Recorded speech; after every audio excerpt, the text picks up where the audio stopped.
The rain wouldn't stop falling on the day we buried my son. Michael was 32 years old. He was supposed to live 50 more years, see his kids graduate, hold grandchildren, grow old with someone he loved. Instead, his casket sat under a tent in a cemetery while I stood there wondering how I was still breathing. That's when Emily walked up to me. My son's wife, the woman I'd welcomed into my family like she was my own daughter. She didn't hug me, she didn't cry, she just leaned close and whispered words that should have broken me right there in front of everyone. "You have 30 days to leave the house," she said. "It's mine now, all of it." I could hear the rain on the tent. I could hear people crying around us, and I could hear those words like they were being screamed directly into my chest. I looked at her for a second, just 1 second, then I smiled. Not because I was strong, because I knew something she didn't. That night, I packed one bag, just one, clothes, a photo of Michael, and the envelope he'd given me 2 weeks before he died, the one with the recordings. I left without saying goodbye to anyone. The family thought I was finished. They thought the old man was broken. They had no idea. What was about to start? Michael came to me 14 days before the cancer took him. He was scared in a way I'd never heard before. "Dad, I need to tell you something, and I need you to keep this safe." He handed me his phone with recordings on it. Emily asking strange questions about his medication. How much was he taking? Could he increase the dose? What would happen if he took too much? She was laughing in some of them, actually laughing while asking how to kill my son. Michael knew what was happening. He'd figured it out while his body was shutting down. His wife was helping it along. So I listened to every second of those recordings. I wrote down every detail, and I didn't tell anyone because Michael asked me not to. He said he needed time to think. He said he needed to change things with his lawyer about the house. He said he wanted to protect me, so I waited.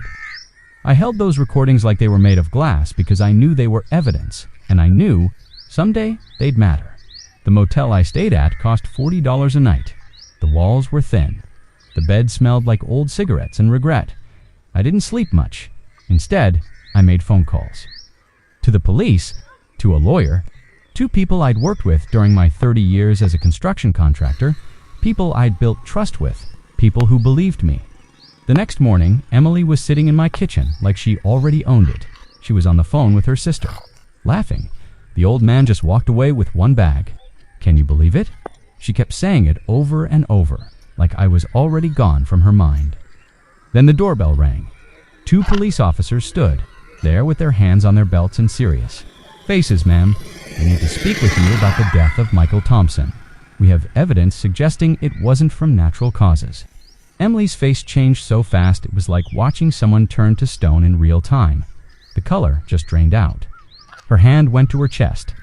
"What are you talking about?" she said. Her voice wasn't confident anymore. "We received recordings from your late husband. Recordings he made in the weeks before his death. They indicate you may have been involved in accelerating his condition. We're going to need you to come with us." I wasn't there to see it, but my lawyer told me she tried to run. Actually turned and ran toward the back door like she thought she could just escape. They caught her in the hallway, handcuffed her right. They're in the kitchen where she'd been celebrating taking my house. The investigation took 3 months. They found the extra pills in her belongings, prescription bottles that weren't in Michael's name. They found text messages between her and another man, someone she was planning to run away with. They found bank statements showing she'd increased his life insurance policy 6 months before he got sick. They found a pattern of research on her laptop about undetectable poisons and drug interactions. And they found the recordings. All of them, Michael's voice getting weaker in each one. While Emily's got colder, I sat in the courthouse on the day of the trial wearing a suit I hadn't worn in 15 years. The judge kept looking at me like he was trying to understand something. Emily's lawyer tried to say she was just confused, just asking questions, just scared. But the jury listened to those recordings and heard what I heard. A woman planning her husband's murder while he laid in bed dying. The verdict came back in 4 hours. Guilty on all counts. The judge sentenced her to 25 years. No parole for the first 15. When he said it, Emily made this sound. Not a scream, something worse. Something that sounded like someone realizing they'd thrown away their entire life for a house and some money. The kind of sound that stays with you. I didn't feel anything. Not relief, not anger. Just a heaviness that wouldn't lift. After the sentencing, I drove straight to the cemetery and sat by Michael's grave until dark. I told him we got her. I told him he could rest now. I told him he'd protected me, just like he always tried to do, even from his deathbed. 3 months later, I sold the house on Maple Street. Every room had a memory. Every corner had a ghost. I bought a small place by the lake where Michael and I used to fish. Just a simple house with a workshop in the back. I started building furniture there, something I'd always wanted to do but never had time for. People called it moving on. I called it surviving. A year ago, I met Carol at the lake park. She's a widow too. We take walks and don't talk much because we don't have to. We both know what it feels like to lose someone and have the world just keep spinning anyway. She makes coffee in the mornings, and sometimes we sit on the porch and watch the water. And that's enough. The photo of Michael from his high school graduation sits on my mantle. Every morning I look at it, and I remembered that he was a good kid, that he tried to do right, that even when he was dying, he was thinking about protecting his father. Emily's letters come sometimes from prison. I don't open them.